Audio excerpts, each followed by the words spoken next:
Nyt kun tätä kirjoitan, on Suomessa kisaltu jälleen UMK, jossa viisuedustajaksemme valittiin Kääriä. Jihuu! Kirkia karsinasta semmonen fiilis, että viisuihin lähetettiin oikea esitys. Ei siksi, että Cha-Cha-Cha olisi biisinä mitenkään superupea, vaan koska Kääriä tuntui näistä ehdokkaista sopivimmalta just Euroviisuihin. Euroviisut on kämpin juhlaa, ja viime vuosikymmenien mieleenpainovimpia vetoja onkin ollut esitykset, jotka on ollut hauskoja ja röyhkeitä, eikä välttämättä yksinomaan musiikillisesti mielenkiintoisia. Poikkeuksia tähän sääntöön toki on, mutta suomalainen kuin ihme hinku lähettää aina viisuihin in my humble opinion tylsiä peruspoppibiisejä tai balladiluluttelua kunnon semmoisen rietastelun sijasta. Ehkä Euroviisut vois brändätä vähän selkeämmin, niin täällä Pohjolassakin tajuttais paremmin mikä on homman nimi. Pari kertaa ollaan toki käyty lähellä sitä, että viisuihin olisi jopa lähetetty jotakin konseptille sopivaa, mutta jostain syystä nämä vedot tuppaa aina jämähtää sinne esikarsintoihin. Kääriän valinta ilahuttaakin mua just siksi, että tämä näyttää tajuavan jutun juonen. Kääriä vaikuttaa ennen kaikkea osaavassa pitää konseptilla hauskaa ja tietää, mitä tämä itse voi tarjota Euroviisu-esitykselle. Mä näen viihdearvoa niin kuin tässä. Et mä en ole taitavin laulaja, mä en ole taitavin räppäri, mutta mä oon taitava viihdyttäjä. Hyvä ennusmerkki oli myös se, että Mikko Silvennoisen juontojen mukaan Kääriä on seurannut Euroviisuja pidempään ja mainiksee suosikikseen Jirka Sherdutskan vuoden 2007 vedon Dancing La Chatumbai. Mä itse olin jo pitkään sitä mieltä, että Suomikin pitäisi vaan tykitellä viisuihin tämmöisiä itseironissa marinoituja akteja epätoivoiselta vaikuttavien. Kyllä me täällä Suomessakin osataan balladien ja poppivetojen sijasta. Emme kuitenkaan pärjätä Ruotsille oikeasti pop-uskottavien biisien tuotannossa, niin miksei vaan lähettää viisuihin jotakin ihan kahelia. Kääriä-aktissa ainakin osattiin painottaa hassuttelukulmaa. Mua ilahutti Ylen tuotannossa erityisesti tanssijoiden käyttö. Esim. Nämä hohtavan valkoiset tekohampaat oli kyllä semmoinen yksityiskohta, jolla siellä Euroviisuissa pitää ehdottomasti olla. Kääriän ylivoimainen UMK-voitto jätti minulle tapahtuneesta hyvän mielen ja UMK-jälkeisenä yönä päädyin tavanomaisten myöhäisillä YouTube-videoiden lomassa etsimään Cha-Cha-Cha-kontenttia ja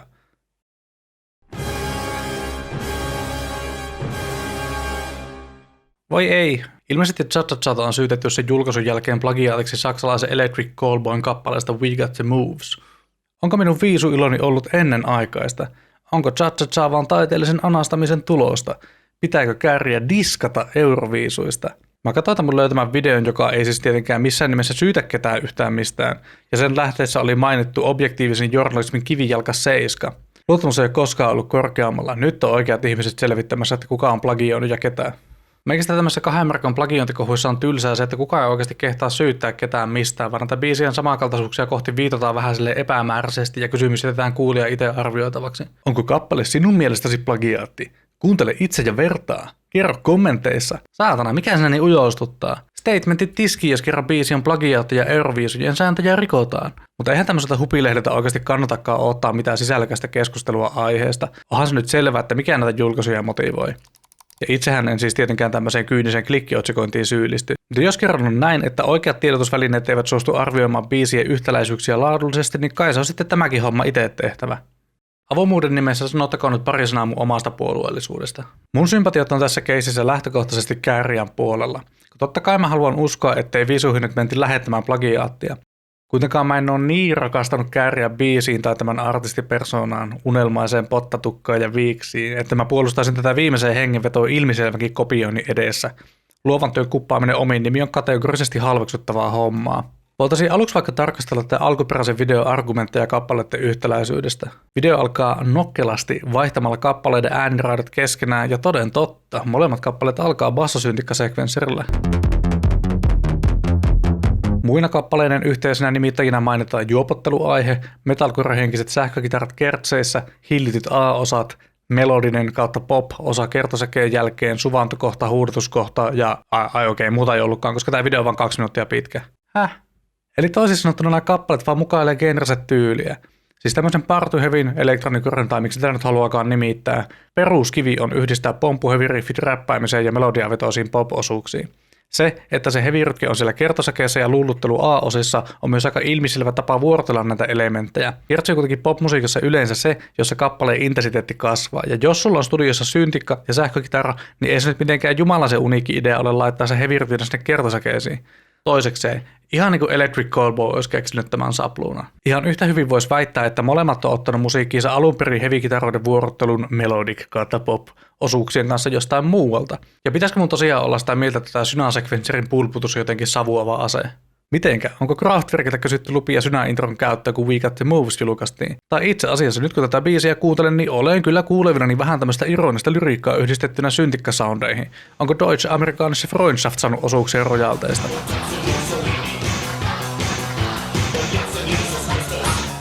Kyllähän tämmöistä peliä voi pelata kuka tahansa, mutta ei tämmöisellä löysällä samankaltaisuuksia osoittelulla TV:llä yhtään mitään. Ja vielä vähemmän, jos plagiarismin todistusaineistoksi tunnistetaan vain genren perustunnusmerkit, eli suoraan roskikseen tämmöisen analyysin kanssa. Mun mielestä voisi olla kuitenkin hauskaa eritellä näiden biisien samankaltaisuuksia ja eroja tarkemmin, kertaa onhan se kieltämättä paljon samaa. Jos näiden kappaleiden rakennuspalikoita tarkastelee vähän lähemmin, niin voidaan ehkä arvioida, että missä saman genren biisejä vertaillessa menee plagiarismin raja ja ylittyykö se Kääriön tapauksessa oikeasti. Eli lähdetään tarkastelemaan näitä kappaleita esitettyjen argumenttien valossa. Tai väitä kappaleiden lyriikan samankaltaisuudesta oli mun mielestä erityisen omituinen, niin aloitetaan vaikka siitä. Kuten olemme juuri oppineet, niin molemmat kappaleet käsittelevät juomista / bilettämistä / viikonloppua. Lavealla pensselillä piirretty sanamuoto on jo itsessään tunnustus siitä, ettei kappaleessa nyt ihan samaa tekstiä lauleta. Ja vaikka laulettaisikin, niin en voi sanoin kuvata, miten ääliömäistä on ehdottaa, että juopottelusta laulaminen olisi Electric Callboyn idea, jonka Kääriä pölli. Viinasta on ihmiskunnassa laulettu niin pitkään kuin päihteet on meille maistunut. Tätä ajatonta aihepiiriäkin voi kuitenkin lähestyä lukemattomista eri kulmista.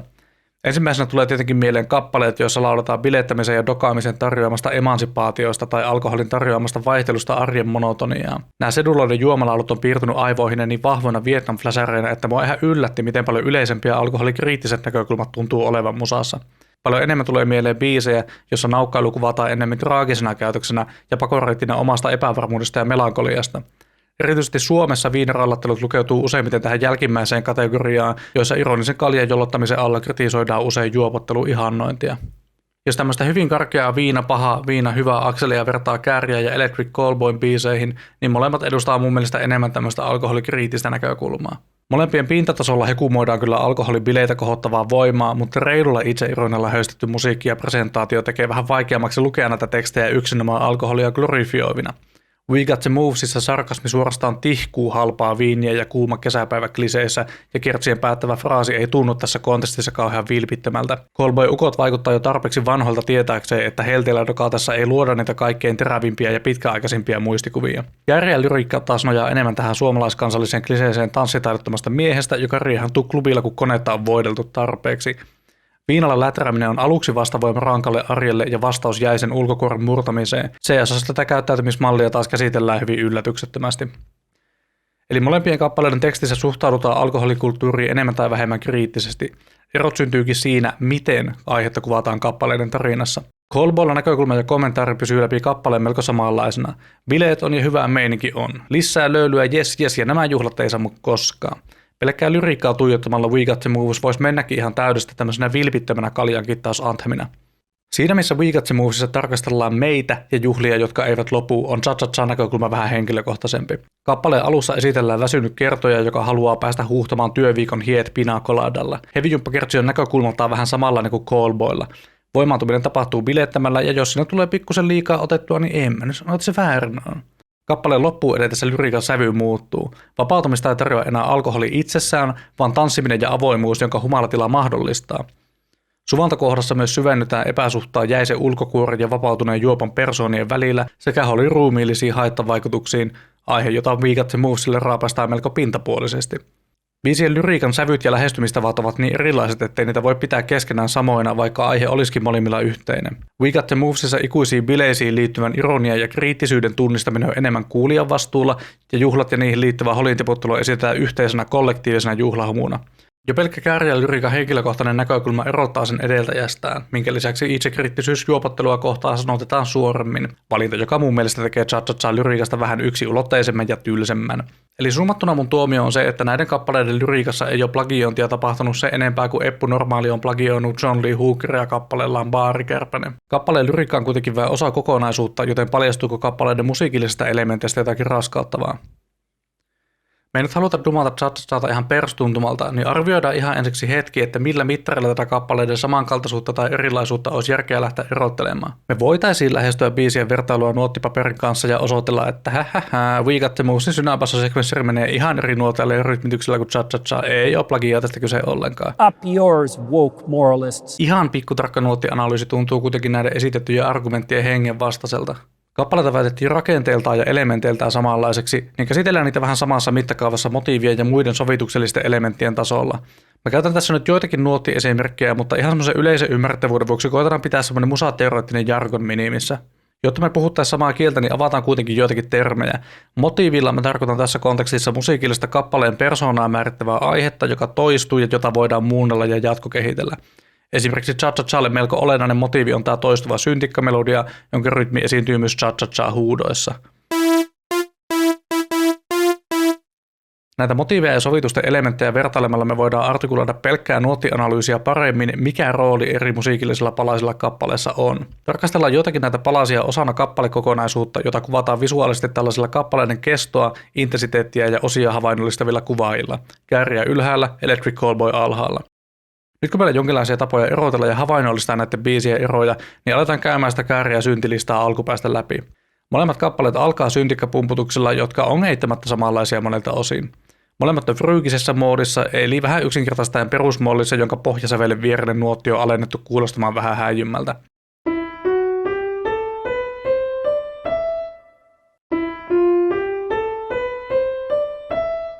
Ottaen huomioon biisien tulevat heavy-osuudet, niin tää on aika genren ohjaama valinta molemmilta. Vai olisiko jonkun mielestä kääriä riffi pitänyt olla vaikka duurissa, jotta se ei kuulosta liian samanlaiselta kuin muut heavy-riffit?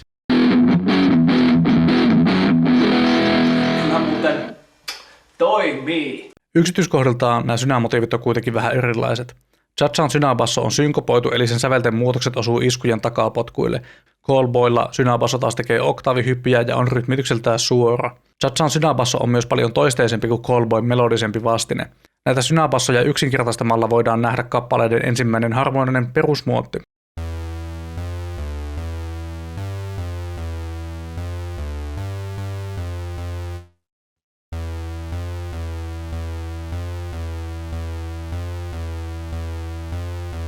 Eli cha-cha-cha junnaa harmonisesti enemmän paikallaan, kun taas We Got The Movesissa on alusta alkaen mukana useamman soinnun sapluuna, joka esiintyy läpi kappaleen. Molempien kappaleiden synabasso toimittaa kuitenkin sovituksessa melko samanlaista roolia. Basso soittaa tulevan kertosäkeen sointusäveliä ja heavy-räimimistä kevyempi synabasso-pulputus vähän niin kuin petaa kappaleeseen sitä, mitä on tulossa. Kappaleiden instrumentaatio myös kasvaa kertosäettä kohti hyvin samankaltaisesti. Molempien meininki alkaa kasvaa ylimääräisellä syntikkaraidolla A-osan puolivälistä eteenpäin ja molempien A-osan lopuksi on pieni dippi intensiteetissä Electric Callboylla juuri ennen pre-korusta ja kääriällä kertosäkeen alussa kun rummut ja synabasso tippuu pois 2 tahdin ajaksi. Noin muutama löydän itse A-osista aika olennaisiakin eroja. Kääriän synabasso ja räppien rytmiikka on hyvin jankkaava ja monotoninen, siinä missä Callboyn räppien rytmit groovaa tolleen pomppivasti. Rankka viikko ja paljon pitkiä päiviä takan. Mielenkiintona pina colada ja rata. Summer mood, hot sand under my feet. Cold beer, cheap wine, yeah, that's all that we need. We got the moves, we got the moves. And everybody's like, oh fuck yeah, let's do it again! Jos tavoitteena olisi lähteä tekemään vaan uudestaan sitä, mikä Electric Callboyssa toimii, niin tuntuisi tosi omituiselta korvata musikaalisesti mielenkiintoisemmat räpit ja heavy-kitararytmit paljon tökerömmällä rytmityksellä cha-cha-chassa. Kääriä-biisin kankea rytmiikka onkin yksi ensimmäisistä korvaan pistävistä biisin tunnusmerkeistä. Synabasson kanssa yhteen tahtiin 8 osia takovat kääriä räpit myös kestää vähän pidempään. Cha-cha-chan A-osat on 16 tahtia, kun Callboy vastaavat on 8. We Got The Movesissa vokaalisti Niko Sallahin kasvava intensiteetti vokaaleissa johdattaa kertosäkeeseen, kun taas cha-cha-chassa kääriän lauluperformanssi säilyy monotonisena läpi ensimmäisen A-osan ja kappaleen intensiteetti kasvaa vain instrumentaatiossa. Eli mun mielestä pitää jo todella paljon yrittää, jos sanoo, että molemmat A-osat on täysin samasta puusta veistettyjä, vaikka niissä olisikin jotakin yhteisiä elementtejä. Myös biisien kertsit on todella erilaiset. Cha-cha-chan B-osissa on selkeä kysymysvastausrakenne, jossa vuorotellaan tämän jankkaavan rapin ja cha-cha-cha-huutojen välillä 16 tahtia. Tälle call and response motiiville ei ole minkäänlaista vastinetta We Got The Movesissa. We Got The Movesin kertsitä sekautuu 2 osaan, josta ensimmäistä voisi kutsua pre-korukseksi tai bridgeksi, ja sen aikana vokaalit muuttuu rapeista huutamiseen. Taustalla heavy-kitarat räimii A-osasta tuttuja sointuja ja pre-koruksessa hyvin tasainen balls to the walls energia. B-osan jälkipuolella tulee taas tämä melodinen kautta pop-osuus, joka tässä syyttelyvideossa freimataan tosi harhaanjohtavasti. Cha-cha-chassa tämä melodinen kautta pop-osio ei tule joka kertsissä, vaan vasta C-osassa. C-osasta puheen ollen Cha-cha-chan C-osa on todella vahva ja uniikki piirre kappaleessa, joka viimeistään erottaa kappaleen We Got The Movesista.